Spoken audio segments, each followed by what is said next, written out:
Good morning सभी को। Ma'am ने बहुत अच्छी जानकारी दी खीरे के बारे में। Thank you so much ma'am. सुबह-सुबह हम एक शॉर्ट टॉपिक लेते हैं, उसको मैम ने बड़े अच्छे से डिलीवर किया। और अब हम नेक्स्ट टॉपिक की तरफ चलते हैं। जैसा कि आप सभी जानते हैं, हमारा मेन टॉपिक होता है, हम हर रोज़ ये कहते हैं, सॉरी मेरा नाम सोनिया है, जो नए जुड़े हैं उनके लिए, पुराने तो सभी जानते ही मुझे। मेरा नाम सोनिया है और मैं रोहतक से बिलॉन्ग करती हूँ और मुझे यहाँ से जुड़े हुए 2 साल पूरे हो गए हैं दिसंबर में। और यहाँ से जुड़ के डॉक्टर फ्री लाइफ जैसा हम सभी कहते हैं ना, जी रहे हैं।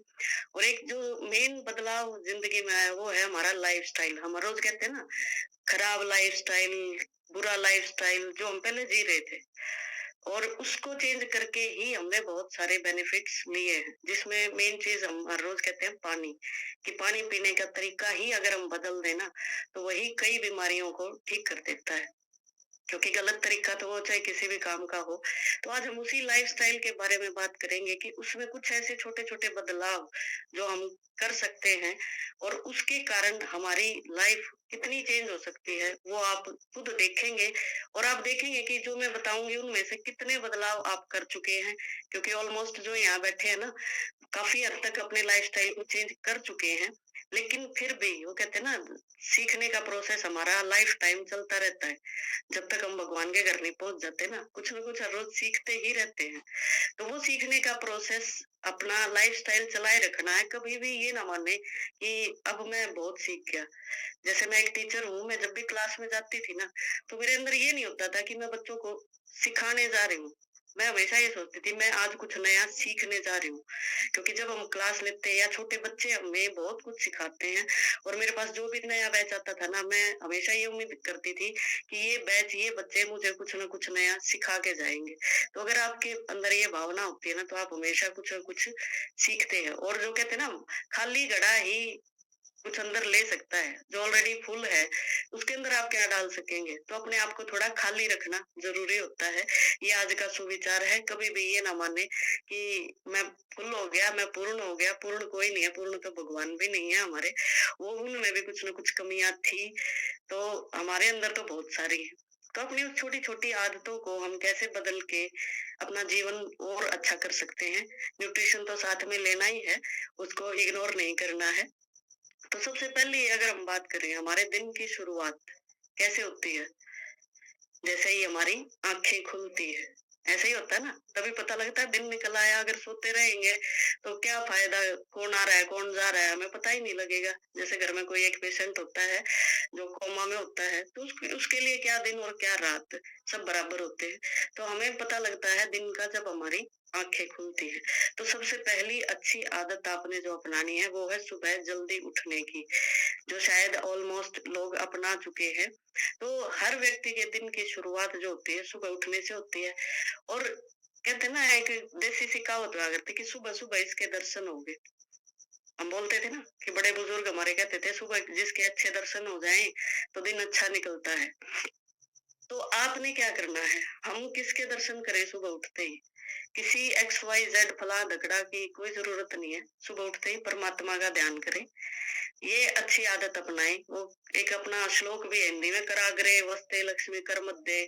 मुझे अच्छी तरह याद नहीं है कि करके आगे कुछ कोई देवी है, बीच में दूसरी है, और कर मूले तू प्रभु। तो अपने हाथों को देखकर भी हम ऐसे कर सकते हैं। अगर कोई ऐसा नहीं, बिना हाथ देखे भी आप उठते ही परमात्मा का 2 मिनट ध्यान रख सकते हैं। जैसा मैं बार बार बोलती हूँ कि जब भी आप धरती पर अपना पहला कदम रखें, अब एक तो सोचिए कि आप बिल्कुल रिलैक्स होके उठे हैं जब सारा परिवार सो रहा है, तो ये काम आप आराम से कर सकते हैं, निकाल सकते हैं ना 2-3 मिनट का समय। लेकिन अगर आप उठे हैं जब जब आपके बच्चे की बस पौ पौ कर रही है, तो क्या आप परमात्मा को याद करेंगे? क्या आप धन्यवाद करेंगे? या आप जब उठे जब 4 आदमी चिल्ला के कहें उठ ले चाय बना ले, उस टाइम ना परमात्मा याद रहेगा ना कुछ और, सीधा उठते ही मुंह भी नहीं धोया जाएगा, किचन में पतीला रखा जाएगा। तो ये हड़बड़ी आपको सारा दिन हड़बड़ी में रखेगी।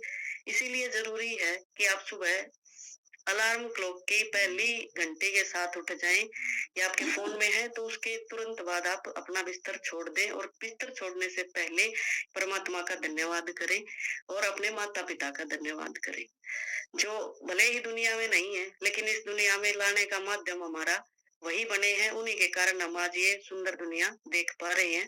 तो आप समय पर उठ के ये 2 मिनट का समय निकालें।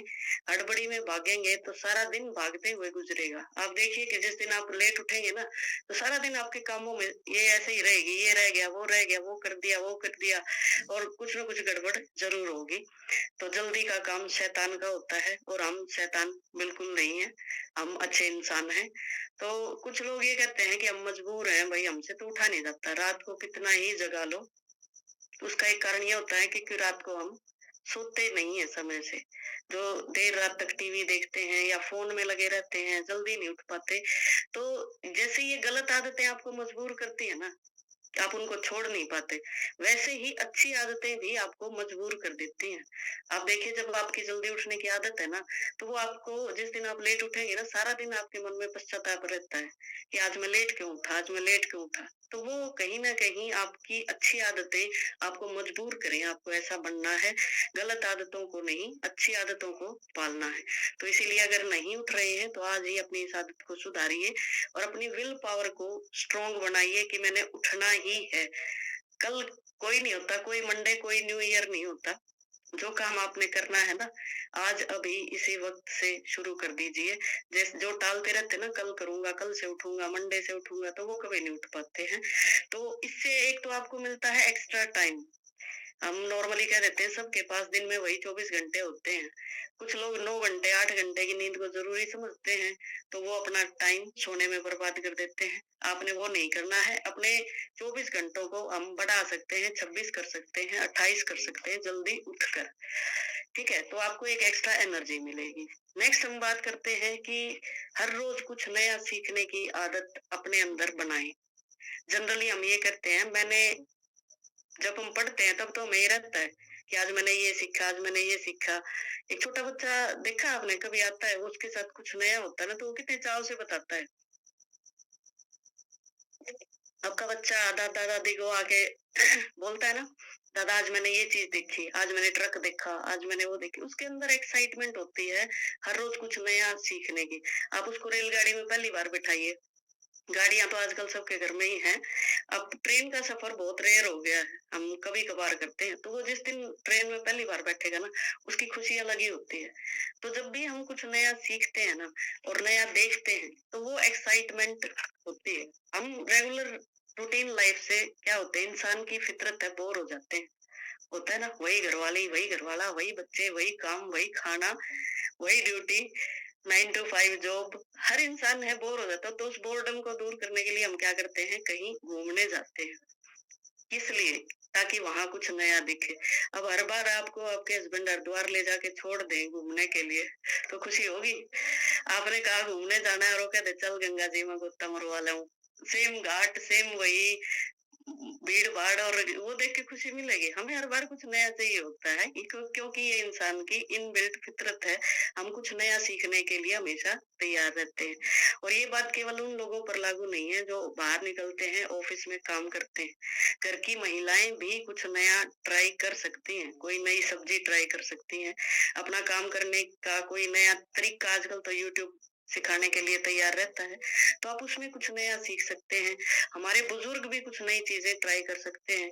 कोई ऐसी एक्सरसाइज शुरू करें जो उन्होंने नहीं करी हो, कोई ऐसी बुक पढ़ें जो उन्होंने शायद टाइम ना मिला हो उसको पढ़ने का। और एक बच्चे की तरह हमने रहना है पूरी जिंदगी। बूढ़ा तो अपने आप को कभी हमने कहना ही नहीं है।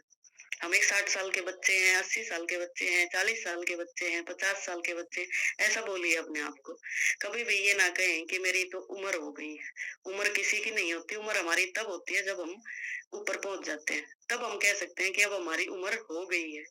तो अपने आप को कभी भी बड़ा ना करें। एक बच्चा, उसकी उत्सुकता अपने अंदर ज़रूर रखें, क्योंकि वो हमें एक नई एनर्जी देती है। अब देखिए आपको कोई नई ज्वेलरी मिलती है या कोई नया गिफ्ट मिलता है, तो बहुत दिनों तक खुशी रहती है ना कि ये मेरे को नई चीज़ मिली है। तो वही हमारे ब्रेन को है, उसको कुछ नया हमेशा देते रहें। आप हिंदी की किताब पढ़ सकते हैं, इंग्लिश की पढ़ सकते हैं, कोई नई डांस फॉर्म सीख सकते हैं, कुछ भी करिए, अपना शौक ज़िंदा रखिए। अब हम बात करते हैं कि जैसे मोबाइल के माध्यम से भी आप सीख सकते हैं या किसी पर्सन से भी सीख सकते हैं। ज़रूरी नहीं किसी किताब के माध्यम से भी आप कुछ नया सीख सकते हैं। तो अपनी ज़िंदगी में ये चीज़ ज़रूर देखिए शाम को बैठ कर के आज मैंने क्या नया किया, आज मैंने क्या नया सीखा, ये अपने अंदर ज़रूर रखें। तीसरी जो बात है वो है कि बोलें कम और सुने ज़्यादा। होता है ना, कुछ लोग ऐसे होते हैं ज़्यादा बोलते हैं और सुनते कम हैं। जैसे कि बच्चे होते हैं घरों में। कुछ बच्चे होते हैं ना कि बोलने में ज़्यादा एनर्जी वेस्ट करते हैं तो वो मोटे नहीं हो पाते कभी। देखा होगा आपने, ज़्यादा बोलने वाले बच्चे हमेशा पतले रहते हैं क्योंकि वो अपनी सारी एनर्जी बोलने में, एक्टिविटी करने में लगा देते हैं और ज़्यादा बोलने वाले लोग अपनी एनर्जी को उसमें वेस्ट कर देते हैं। दूसरा कारण ये होता है जब हम किसी की बात को अच्छे से सुन नहीं रहे हैं, तो हम उसको समझ भी नहीं पाएँगे और आधी बातें तो ऐसी होंगी कि आपके और उनके दोनों के इकट्ठे बोलने में आप चली ही जाएँगी। वो आप पूरा सुन ही नहीं पाएँगे, समझ नहीं पाएँगे उस चीज़ को। तो आपने अपनी एनर्जी को बचा के रखना है और जब सामने वाला बोल रहा है, तो आपने उसको सुनना है। शायद इसीलिए भगवान ने हमें मुँह एक दिया है और कान 2 दिए हैं, होता है ना? तो कानों से अगर हम ज़्यादा सुनेंगे और मुँह से हमने बोलना है 50%, वो प्रॉपर फंक्शन करके भेजा भगवान ने। ऐसा नहीं है कि एक भी चीज़ गड़बड़ करी है।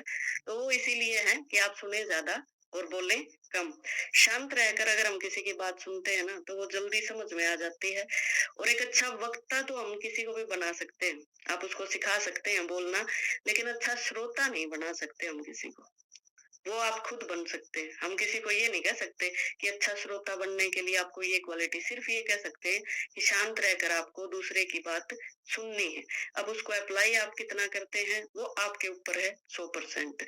तो आपको एक अच्छा वक्ता होने के साथ-साथ एक अच्छा श्रोता भी बनना है और इसके लिए आपको एक मेन चीज़ चाहिए, वो है धैर्य।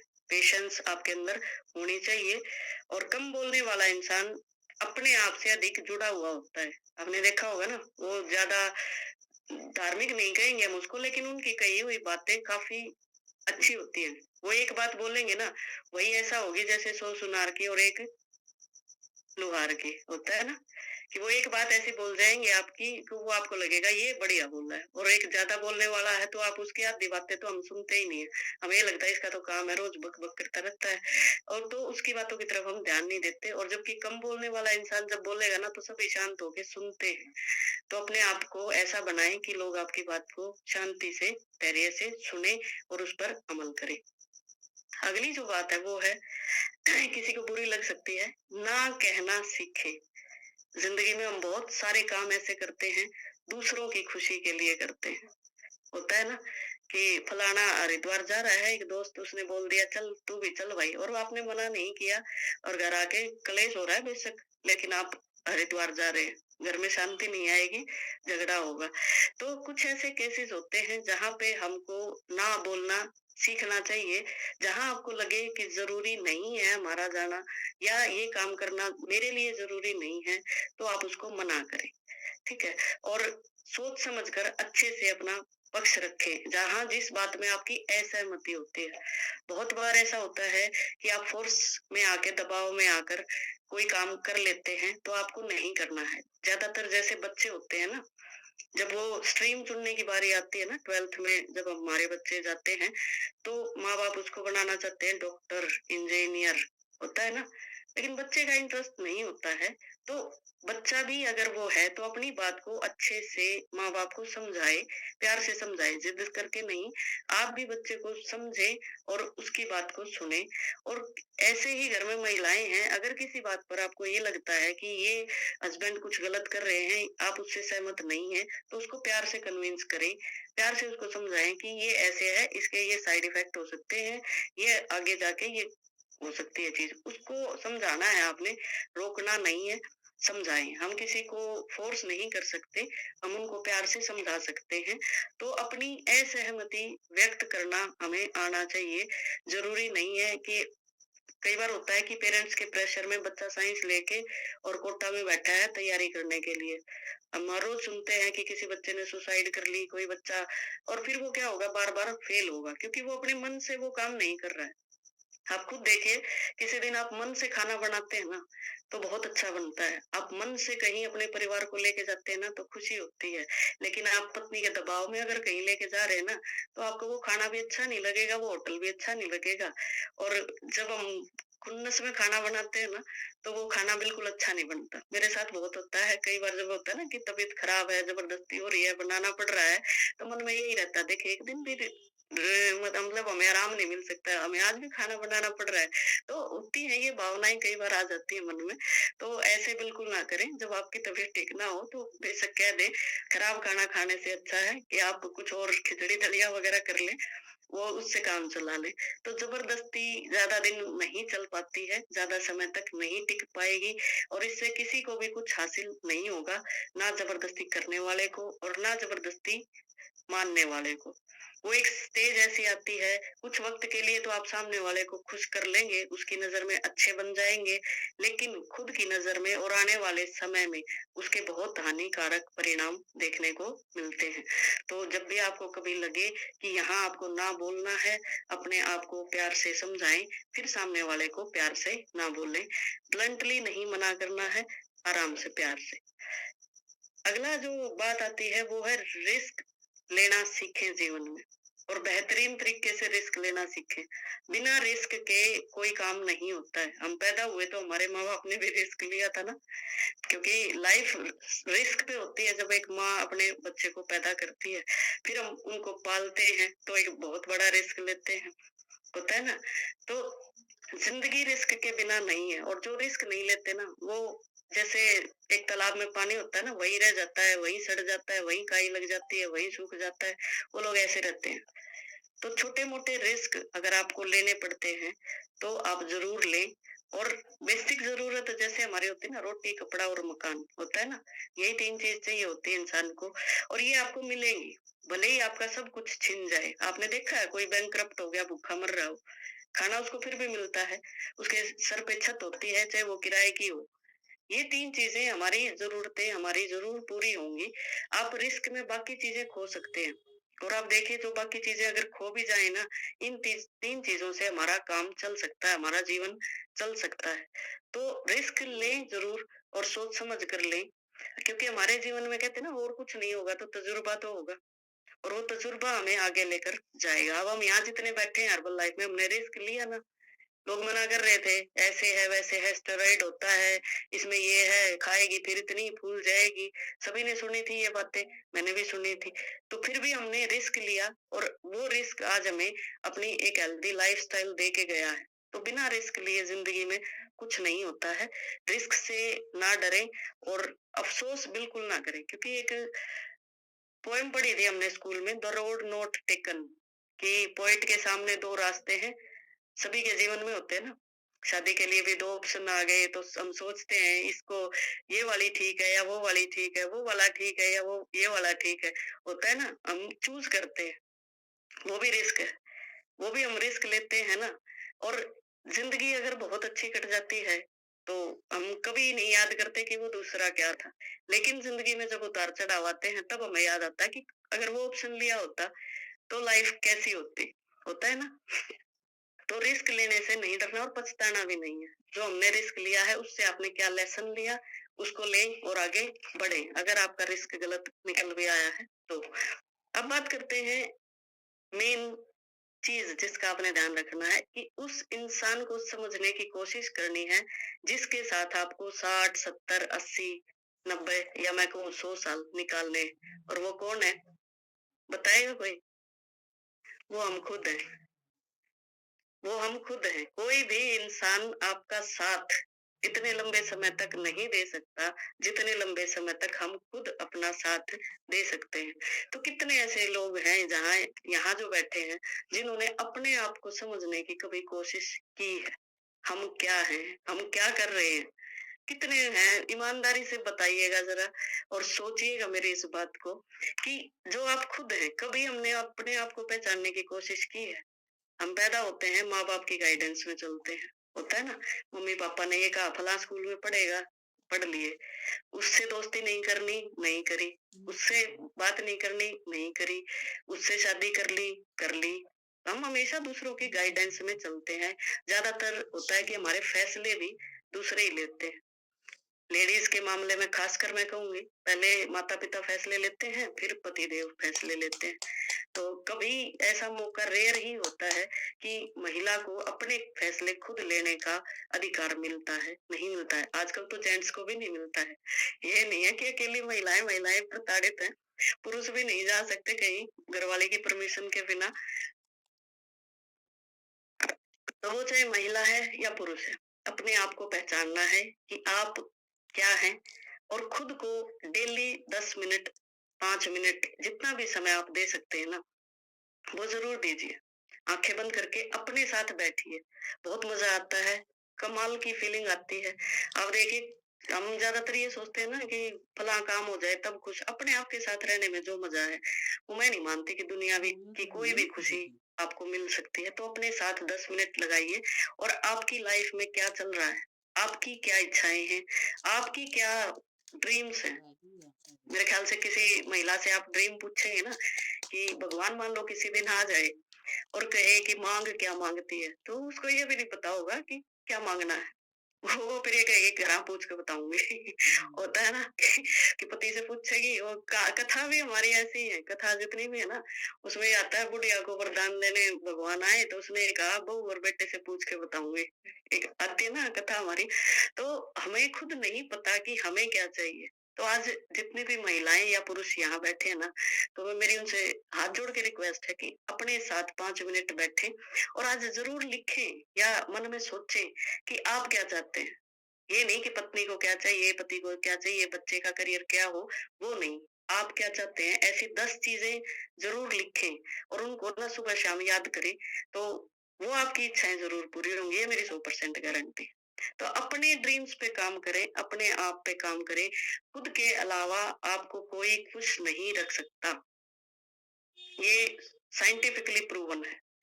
कि आपको अगर कोई इंसान खुश रख सकता है तो वो है जिसे आप आईने में हर रोज देखते हैं। तो अपनी सबसे बड़ी जरूरत आपकी क्या है? आपकी लाइफ में आज सबसे बड़ी चुनौती क्या है? और अपने आप को समझें कि आपके अंदर क्या फीलिंग चल रही है। अब जैसे मैं बोल रही हूँ ना, आपको भले ही कितने जानते हैं परिवार में, लेकिन अब आपके अंदर क्या फीलिंग चल रही है ना, वो सिर्फ आप जानते हैं कि किस महिला या पुरुष को क्या फीलिंग महसूस हो रही है, वो केवल आप जानते हैं, उसको कोई नहीं जान सकता। भले ही हम ये कहें कि मैं अपने पतिदेव के साथ 23 साल से रह रही हूँ, आप 30 साल से रह रहे हैं, लेकिन हम उनके अंदर क्या चल रहा है ना, वो कभी नहीं जान सकते। तो आपके साथ जो रहेगा, वो आपका फीलिंग्स, आपके विचार, आपका एटीट्यूड है, तो उसको हमेशा आपने खुश रखना है। 10 मिनट अपने आप से खुद से पूछें कि आप कैसे हैं? कभी आपने खुद से पूछा है? मैं पूछती हूँ, सोनिया कैसी है? मज़े में कट रही है? बड़ा मज़ा आ रहा है ज़िंदगी में। तो ऐसे अपने आप से ज़रूर सवाल करें, खुद से पूछें कि आप कैसे हैं और आपको क्या चाहिए? तो ये काम आपने ज़रूर करना है आज। फिर नेक्स्ट जो बात आ जाती है, निर्णय लेना सीखें और एक्शन लेने में बिल्कुल भी देरी ना करें। कई बार होता है ना, हम कन्फ्यूजन में रहते हैं, ऐसे करें ना करें, ये करें वो करें, वहां जाएं ना जाएं, कन्फ्यूजन में ही हमारी जिंदगी चलती रहती है और कई बार हम होता है कामों को टालते रहते हैं। जैसे कई बार कोई मन्नत मांग लेता है ना, बेटा होएगा तो वैष्णो देवी जाएंगे, और वो बेटा 5 साल 10 साल का हो जाता है, टल गई। इस साल नहीं, अगले साल, अगली छुट्टियों में, गर्मियों से सर्दियों में, सर्दियों से गर्मियों में, फिर उसकी शादी होती है ना, तब याद आता है ओह माय गॉड, वहां जाना था। तो ऐसे टालना नहीं है आपने किसी भी काम को। जो काम करना है आपने, उसको आप निर्णय लें कि कब करना है, बेहतर तरीके से लें और उस निर्णय पर तुरंत काम करना शुरू कर दें। ये फ्रेश पीते रहे, पानी भी पीते रहे और शकुंतला मैम वाली बात है, मुस्कुराते भी रहिए। तो कंफ्यूजन जब भी आपको हो ना, तो आपको एक, जैसे मैंने बताया 2 रास्ते हैं, तो एक तो चुनना ही पड़ेगा। जब भी कंफ्यूजन हो तो अपना डिसीजन सोच समझ कर लें और फिर उस पर खरे उतरने के लिए प्रयास उसी टाइम करना शुरू कर दें। जैसे आपको रात को 11 बजे कोई थॉट आया है, तो 11 बजकर 1 सेकंड होते ही आपका पॉजिटिव माइंड उस तरफ जाना चाहिए। फिर आपने दूसरे रास्ते की तरफ बिल्कुल नहीं देखना है, दूसरी तरफ बिल्कुल नहीं झाँकना। बच्चे भी अगर कोई स्ट्रीम अपने दम पर चूज़ करते हैं, तो फिर आपने ये नहीं सोचना है कि काश मैंने मम्मी-पापा का कहना मान लिया होता। फिर आपने जो चूज़ किया है ना, उस पर आपने खरा उतरना है, क्योंकि सभी स्ट्रीम अच्छी हैं। सारी फील्ड में ही आप एक्सेल सक्सेस पा सकते हैं, तो अपने आप को फिर आपने उसी फील्ड में आगे बढ़ाना है, तो अपने निर्णय पर खरा उतरने की कोशिश करें। अगली जो इम्पोर्टेंट चीज़ है वो है टाइम। सभी को पता है ना, जैसे ही हम पैदा हुए ना, तो हमारा टाइमर सेट हो जाता है। होता है ना, भगवान गिन के समय निर्धारित होता है, हम बचपन से सुनते आ रहे हैं, सभी का समय निर्धारित होता है, टाइम पूरा होने के बाद तो एक सांस भी एक्स्ट्रा हम नहीं ले सकते, सुनते हैं। तो वो एक हमारा टाइमर हमारे पैदा होने के बाद ही शुरू हो जाता है और वो घटता जाता है, वो बढ़ नहीं रहा है, वो घट रहा है। तो आपको टाइम पर हमेशा फोकस रखना है और कोई काम अगर कर रहे हैं, सोच रहे हैं, तो उसको समय पर आपने कर लेना है, क्योंकि समय के आपको हमेशा साथ चलना होता है। कोई इंसान ऐसा है जो टाइम से आगे या टाइम के पीछे चलता है? बिल्कुल नहीं। ये प्रेजेंट मोमेंट है, इसी में हम सभी जीते हैं। तो कोई पास्ट की चिंता नहीं करनी, फ्यूचर की नहीं करनी, प्रेजेंट में रहना है और प्रेजेंट को मजे से जीना है। समय के साथ रहें और आपका टाइमर जो घट रहा है ना, उसकी कदर करें। इसलिए जरूरी काम जो भी आपके हैं ना, उनको कल पर बिल्कुल नहीं टालना है, आज अभी इसी वक्त कर लेना है। एक हमारा दोहा भी है, काल करे सो आज कर, आज करे सो अब, पल में प्रलय होएगी, बहुरी करेगा कब। तो बहुत ही अच्छा है, इसको आपने याद रखना है। जितने भी हम कोई काम छूट जाता है ना, तो उतना ही आप मान लीजिए पीछे रह जाते हैं। एक साल पीछे चले जाते हैं हम, किसी काम को करने में अगर देरी करते हैं। जैसे बच्चे का कोई एग्जाम है, वो क्लियर नहीं होता, तो उसको ड्रॉप करना पड़ता है, वो एक साल पीछे चला जाता है। तो ऐसा कभी ना होने दें अपनी लाइफ में। अपने समय को जरूर महत्वपूर्ण समझे और उसको बिल्कुल व्यर्थ ना गंवाएं। ये नहीं कि खाली बैठ के ताश खेल के सारा दिन गंवा दिया, चलो भैया अब अगला दिन सोचते हैं, अगले दिन फिर वही, उसको बाजी देनी है, उसको बाजी देनी। ऐसा बिल्कुल ना करें, अपने काम को ना अच्छे कार्यों में अपने समय को लगाएं।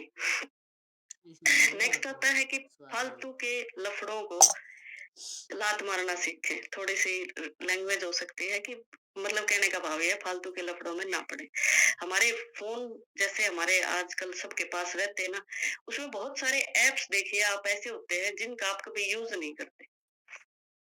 फिर आपका फोन आपको नोटिफिकेशन भेजता है कि इन ऐप्स को आपने 1 महीने से यूज नहीं किया है, इनको डीप स्लीप में डाल दिया जाए। भेजता है ना, स्मार्टफ़ोन है वो हमें मैनेज कर रहा है। तो आपने जितने भी फालतू के ऐप्स हैं, जितने भी आपके नोटिफ़िकेशन आते हैं ना, कई बार होता है कि किसी भी ऐप का नोटिफ़िकेशन आया और आप उसमें लग गए, 1 घंटा लग गया, कब हो गया पता ही नहीं चला। तो नोटिफ़िकेशन फालतू ऐप्स की बंद कर दें। जो ज़रूरी ऐप्स हैं, उनको आपने नोटिफ़िकेशन ऑन करके रखना है और फालतू के ऐप्स को भले ही फ़ोन से डिलीट कर दें। इसी तरह फालतू के लोगों को भी आप अपनी ज़िंदगी से हटा सकते हैं। सिर्फ फ़ोन से नहीं, बहुत सारे ग्रुप्स, व्हाट्सएप ग्रुप्स ऐसे होते हैं, जिनमें हम ऐड हो जाते हैं। कोई हमें कर देता है, वो फिर हम सोचते हैं अगला एग्ज़िट कर गया तो बुरा मानेगा। तुरंत ना करें, 2-4 दिन बाद कर दें, अगले का ध्यान हट जाएगा फिर वो आप पे फ़ोकस नहीं रखेगा। तो फालतू के ग्रुप्स में जब आप रहेंगे ना, हमें दूसरों की लाइफ़ में क्या हो रहा है, ये जानने की बिल्कुल आवश्यकता नहीं है। और जो हमारे जानने लायक होगा, तो वो सामने वाला अभी खुद बता देगा। तो बिल्कुल भी किसी के लफड़े चक्कर में ना पड़े, फालतू की चीज़ों में ना पड़े, ऐप नोटिफ़िकेशन बंद कर दें, फालतू के व्हाट्सएप ग्रुप हटा दें, उनमें से एग्ज़िट कर दें। और डिस्ट्रैक्शन जो होता है ना, यही है हमारी ज़िंदगी में। जैसे हम बच्चों को फ़ोन नहीं देते ना पढ़ते हुए, क्यों नहीं देते? क्योंकि फ़ोन में एक नोटिफ़िकेशन आएगा व्हाट्सएप का, वो उठाएगा, चैट शुरू करेगा, आधा घंटा, 1 घंटा कब हो जाता है पता ही नहीं लगता उसको। हमारे पास एक मौज ऐप या इंस्टा का कोई नोटिफ़िकेशन आता है, उसपे 1 घंटा हमें कब लग जाता है पता ही नहीं चलता। तो अपना समय आपने अच्छे काम में लगाना है, तो फालतू की चीज़ों में ना पड़े और ध्यान रखें इस चीज़ का। अगला है पैसा। सभी को चाहिए ना, पैसे के लिए तो सभी कर रहे हैं, भाग दौड़, नौकरी, काम, बिजनेस। तो पैसा आपने कमाना भी है, उसको बचाना भी है, वेस्ट नहीं करना है, व्यर्थ ना गवाएं और बचा के उसको इन्वेस्ट करें। कहीं ऐसी जगह लगाएं जहां से वो मल्टीप्लाई हो और फिर आप अपनी जरूरतों को पूरी कर सकें। जैसे आप अपने घर में देखिए, अपने चारों तरफ बहुत सारी चीजें ऐसी होती हैं जिनका हमने शायद कभी यूज नहीं किया है। लेडीज शादी में जो कपड़े खरीदती हैं, कोई बुरा ना माने, हमें खरीदने पड़ते हैं, हमारी मजबूरी होती है क्योंकि अच्छा दिखना भी ज़रूरी है घर की शादी में तो ख़ासकर। तो हम उन कपड़ों को शायद 2 या 3 बार ही पहन पाते हैं। जैसे आप देखेंगे आजकल शादियों में लहंगा 1.5 लाख का, 2.5 लाख का आ रहा है ना, और जिसका ज़्यादा भी होता तो करोड़ों में भी जा रहा है। लेकिन उसका यूज़ दोबारा हम शायद कभी नहीं करते। कोई भी अपनी शादी का लहंगा कभी नहीं पहनती और कोई शेरवानी नहीं पहन के घूमता, लेकिन फिर भी हम उस पे बहुत सारा पैसा लगाते हैं। तो जिसके पास है ज़्यादा भले ही लगाएँ, लेकिन जिसके पास थोड़ा लिमिटेड है तो वो थोड़ा सोच समझ के उसको खर्च करें। लेडीज़ की अलमारी में बहुत सारे सूट ऐसे होते हैं, जेंट्स भी होता है कि कोई शर्ट ले आए खुश होके और फिर जब पहन के गए ऑफिस में और किसी ने टोक दिया है यार ये अभी के लेके आया, और अगले ही दिन वो क्या करते हैं फिर उसको पहनते ही नहीं है। तो हमारे पास बहुत सारे कपड़े, जूते और घर में सामान ऐसा होता है जिसकी ज़रूरत हमें नहीं होती। उसके बिना हमारा बहुत अच्छे से काम चल सकता है, बट फिर भी हम उसको खरीदते हैं। तो ये है पैसे की वेस्टेज। जैसे बच्चे को खिलौने की होती है ना, उसको ज़िद होती है मम्मी ये चाहिए, जब तक आप उसको नहीं दिला लोगे, नहीं मानेगा और दिलाते ही दूसरे दिन वो खिलौना ऐसे पड़ा-पड़ा घूमता है घर में। तो उसको प्यार से समझाएँ और जितनी अगर उस चीज़ की बहुत ज़्यादा ज़रूरत है ना, तभी आप खरीदें। जितने कपड़े और ऐसी कोई चीज़ आपके घर में रखी भी है ना, जो बहुत लंबे समय तक आपने यूज़ नहीं की, तो उस पर्सन को दें जिसको उसकी ज़रूरत है। और फिर आपको जो खुशी मिलेगी ना, उसका अंदाज़ा कोई नहीं लगा सकता। क्योंकि देने में जो खुशी मिलती है ना, वो लेने में नहीं मिलती है। सभी जानते हैं कि किसी को देना, इसीलिए हमारे सभ्यता में, हमारे धर्म में दान बनाया गया है कि आप उस चीज को दान कर दें उस व्यक्ति को जिसको उस चीज की जरूरत है। तो पैसा आपने सोच समझ के इन्वेस्ट करना है और सोच समझ के खर्च करना है।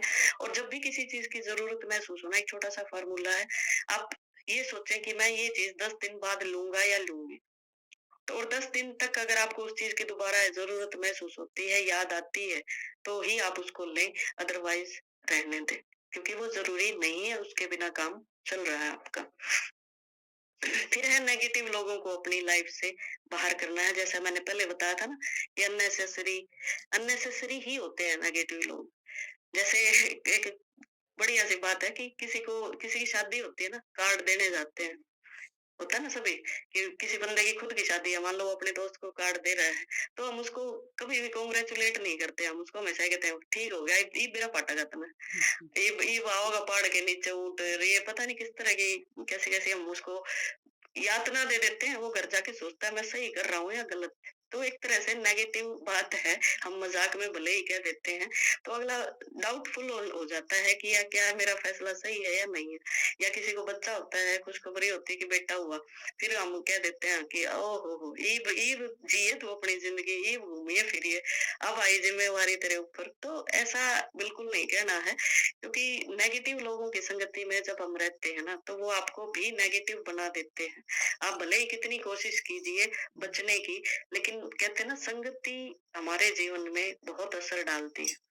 और बच्चों की भी हम कहते हैं ना बेटा ऐसी संगति नहीं करनी, तो आपको भी ऐसी संगति नहीं करनी है जो लोग नेगेटिव बातें करते हैं। क्योंकि जैसे जनरली हम सुनते हैं ना कि आपके आसपास के 5 लोगों जो होते हैं ना, उनके जैसे ही आप होते हैं। कि आपको अगर किसी की शादी करनी है ना, तो उसके 5 दोस्तों से या उसकी 5 सहेलियों से आप मिल लीजिए, आपको पता लग जाएगा वो पर्सन कैसा है। वही उसकी एवरेज ही वो इंसान बन जाता है।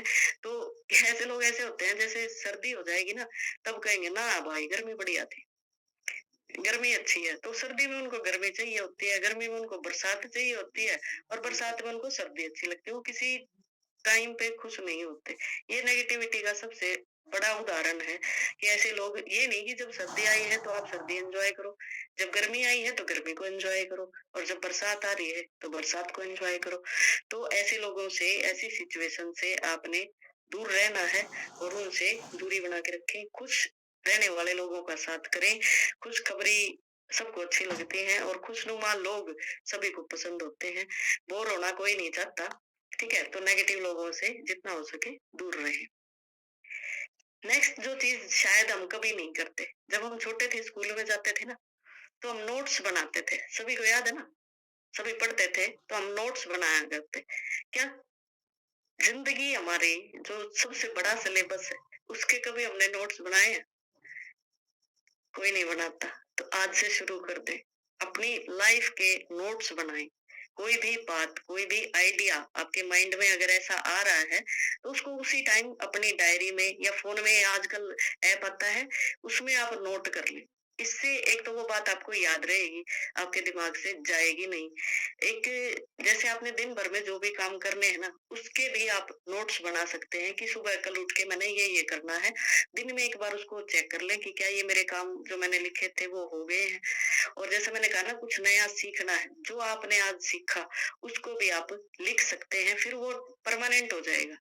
होता है ना, हम बच्चे को जब कहते थे ना, मम्मी ये क्वेश्चन याद नहीं हो रहा, जब हम भी कहते थे तो हमें कहा जाता था, बेटा इसको लिख के याद कर, 5 बार लिख इसको। कोई बच्चा गलती करता था तो हम उसको कहते थे ना, 10 बार लिख। और कई बार ऐसे सख्त टीचर हुआ करते थे हमारे, तो 100 बार लिखवाया करते।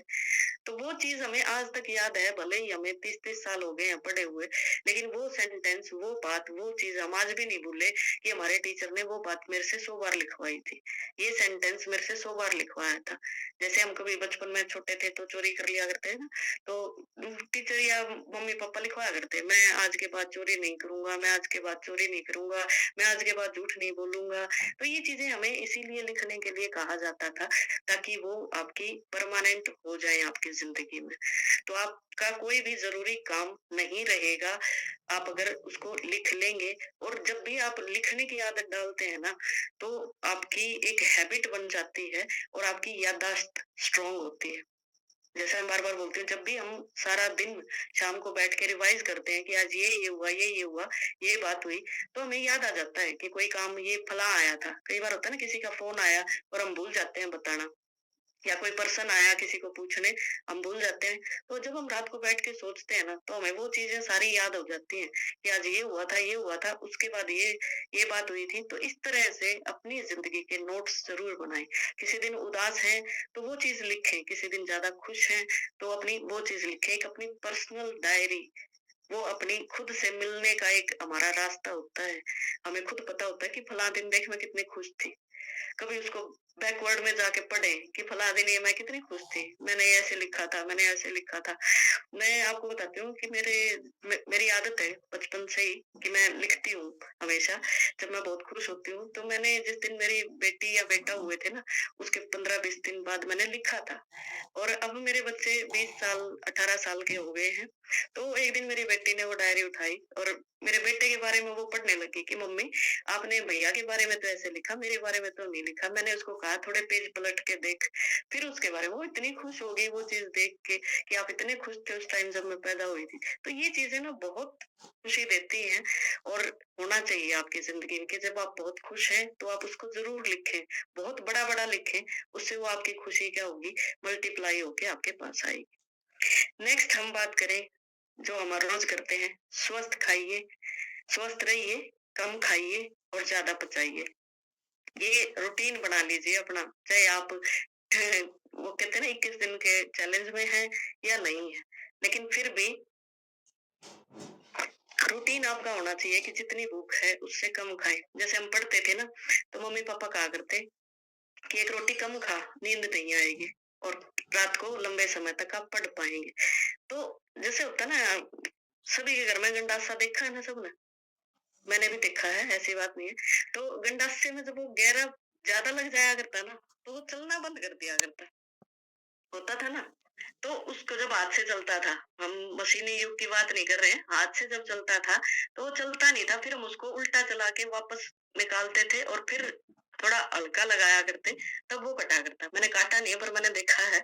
तो आपने यही करना है, हमारे पेट में जब हम ज्यादा ठूस देंगे ना, तो वो आगे जो हमारे बॉडी ऑर्गन उसको छोटा छोटा कुतरते हैं ना, वो नहीं कर पाएंगे। तो इसीलिए आपको जितनी भूख है उससे थोड़ा कम खाना चाहिए, और ताकि वो आपका इजीली डाइजेस्ट हो जाए। एक्सरसाइज को अपनी जिंदगी में जरूर ऐड करें, योगा, प्राणायाम, मेडिटेशन, जो भी आप कर सकते हैं वो करें। शरीर को संतुलित आहार दें और टाइमली अपना चेकअप करवाते रहें। शारीरिक, मानसिक और बौद्धिक तीनों प्रकार का विकास का आपने ध्यान रखना है और तालमेल बना के रखना है।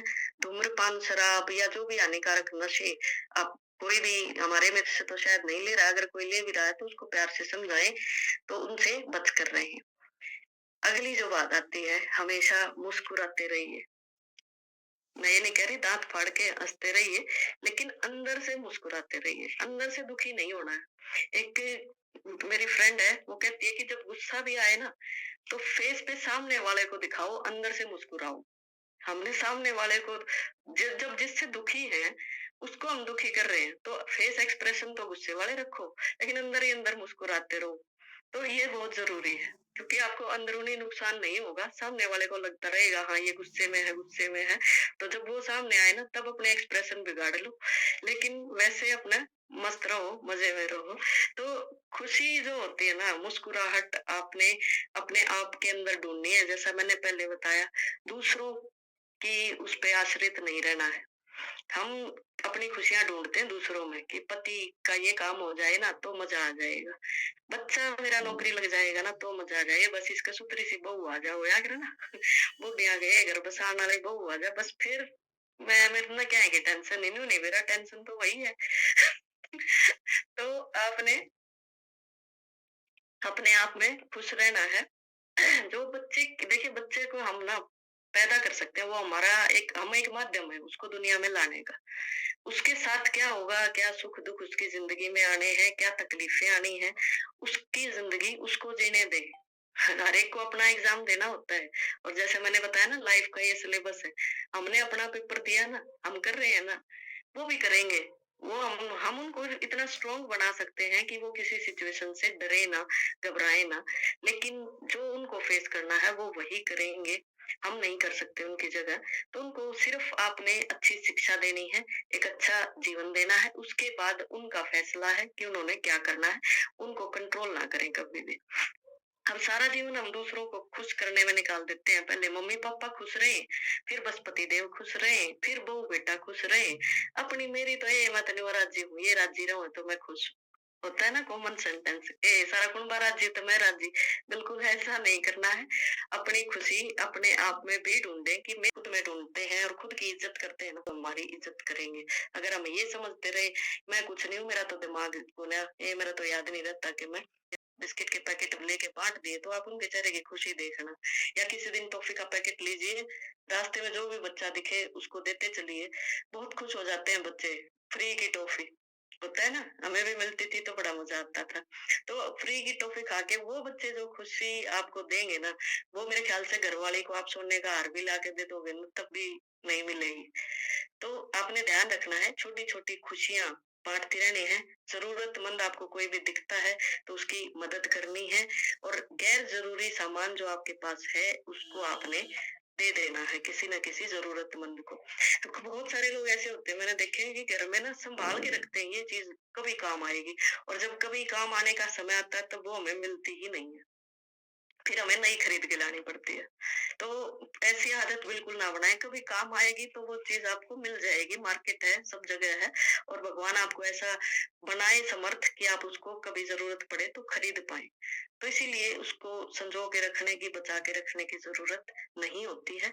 अब लास्ट में एक छोटी-सी कविता के साथ मैं अपनी वाणी को विराम दूँगी, समय मैंने आज बहुत ज़्यादा ले लिया है। तो ये है मुस्कुराने के ऊपर मैंने किसी की सुनी थी, आपने भी सुनी होगी, व्हाट्सएप, यूट्यूब सब जगह चल रही है। तो मेरे को बड़ी अच्छी लगी, मुझे लगा आपके साथ शेयर करनी चाहिए मुझे। मुस्कुराओ, अगर आज कहीं से हार गए हो, किसी को उस जीत की तुमसे ज़्यादा ज़रूरत थी शायद। मुस्कुराओ, अगर कुछ खो गया है, जिसके नसीब का था, उसको मिल गया शायद। मुस्कुराओ, अगर दिल टूट गया है, किसी का जोड़ने के लिए किसी का तोड़ना पड़ता होगा शायद। और रह जाए अगर दिल में फिर भी दर्द कहीं, तो बाँट कर मुस्कुराओ और है अगर दिल में खुशी ज़्यादा, तो सेम प्रोसेस दोहराओ। मुस्कुराओ, जब बार-बार ये सोचकर हताश हो जाते हो कि इससे अच्छा ये हो जाता, इससे अच्छा वो हो जाता, तब ये सोचकर मुस्कुराओ कि इससे बुरा हो जाता, तो क्या हो जाता। मुस्कुराओ, अगर सर पे छत है, बदन पर है कपड़ा और है थाली में खाना और है अगर ज़रूरत से ज़्यादा, तो बाँट कर घर आना। मुस्कुराओ, जब पूछे कोई कि ज़िंदगी जीने का है क्या यही सलीका, मुस्कुराओ ये कहकर कि है हमने मुस्कुराना ही सीखा। थैंक यू सो मच जी, आप लोगों ने बड़े ध्यान से सुना। धन्यवाद।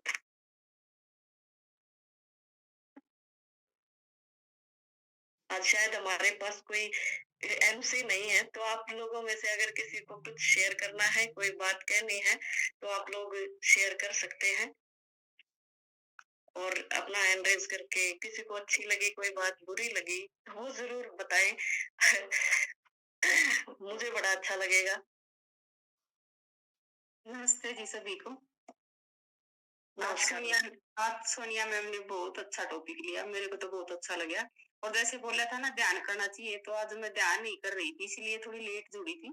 क्योंकि शनिवार को जो ट्रेनर है वो ध्यान करवाता है और बहुत अच्छे से करवाता है और बहुत अच्छे-अच्छे पॉइंट बताए सोनिया मैम ने। फिर बीच में मेरे एक चुटकुला भी याद आ गया। जो मैम बोल रही थी ना भई नेगेटिव लोगों से दूर रहे इस तरह, तो 2 दोस्त थे। एक दोस्त बोला, "जहाँ इज़्ज़त नहीं हो, वहाँ जाना नहीं चाहिए।" तो दूसरा बोला यार अपना घर आगे नहीं जाओ। तो इतनी अच्छी-अच्छी बातें बताई मैम ने। और जैसे कपड़ों के बारे में बताया ना तो मैं अपनी बात बताती हूँ। मैंने 4 साल योगा किया, एक भी सूट नहीं सिलवाया। और जो मेरे पास सूट थे, वो तकरीबन यूज़ हो गए और जो नए आए वो रखे रहे और नया कपड़ा हम किसी को देते हैं तो अच्छा लगता है। और जैसे अब मैं 3 साल की बात करूँ, तो मैंने सिलवाने पड़े क्योंकि मेरे जो पहले वाले बिल्कुल भी नहीं आए। जितने भी मेरे सूट थे, एक भी सूट मेरे नहीं आया इसलिए वो मैंने दान कर दिए। और नए भी मैंने बहुत कम सिलवाए। क्यों सिलवाए कम? क्योंकि मेरी बेटी के मेरे को आ गए। अब मैं फैंसी-फैंसी ड्रेस पहनती हूँ, मेरी बेटी वाली वो मोटी होगी, मैं पतली होगी। बहुत अच्छा बताया सोनिया मैम ने। खुश रहने के तरीके बताए, सामान का बताया जैसे सामान नहीं रखना चाहिए, ये गुण मेरे में पहले है, मैं सामान नहीं रखती। जिसकी ज़रूरत नहीं है या नहीं सोचती ये पहले काम आएगा, आँख मीच के दे देती हूँ जिसको ज़रूरत है। और एक बात और है मैं घरवाले से छुपा के भी दे देती हूँ, क्योंकि वो मेरे को देने नहीं देते सामान। जो दिखने वाला बड़ा सामान है वो मेरा अटक जाता है, कि वो मैं दे नहीं सकती। और खुश रहने की पूरी कोशिश करती हूँ। इतने अच्छे से बताए मैम ने बहुत सी जो बातें बताई हैं, कुछ तो मेरे अंदर पहले से है और जो नहीं है वो कोशिश करूँगी मेरे अंदर आ जाएँ। जैसे बताया ना कोई भी आइडिया आता है तो लिख ले। आइडिया बहुत आते दिमाग में लेकिन लिख नहीं पाती, ये कमी है। बहुत अच्छा बताया मैम आपने। क्लैपिंग करेंगे सोनिया मैम के लिए। Thank you ma'am, thank you. आज का जो हमारा सेशन बहुत शानदार रहा, बहुत अच्छा लगा। Thank you ma'am.